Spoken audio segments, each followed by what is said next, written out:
நேரத்தையும் காலத்தையும் அடக்கும் சக்தி, யோக நிலையை கடைபிடித்து வரும் சக்தி, மரபு சாரா ஆன்மீகத்தை பரப்பி வரும் சக்தி, மனித இனத்தின் துன்பங்களை போக்க வல்ல சக்தி, பிற உயிர்களின் உள்நோக்கி ஆராயும் சக்தி, இயற்கையை தன் வசப்படுத்தி மாற்ற வல்ல சக்தி, நினைத்த இடத்திற்கு நொடிப்பொழுதில் செல்லும் சக்தி, உலகமே நன்மையோடு வாழ வைக்கும் சக்தி.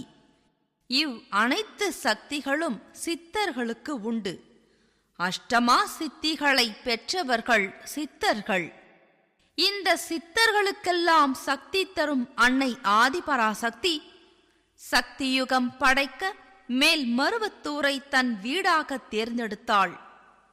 பல நூறு ஆண்டுகளுக்கு முன்னரே எழுதப்பட்ட மத்சய புராணத்தில் சித்தவனம் என்றழைக்கப்பட்ட சித்தர்கள் வாழ்ந்த இந்த பூமியை அன்னை தேர்ந்தெடுத்தாள்.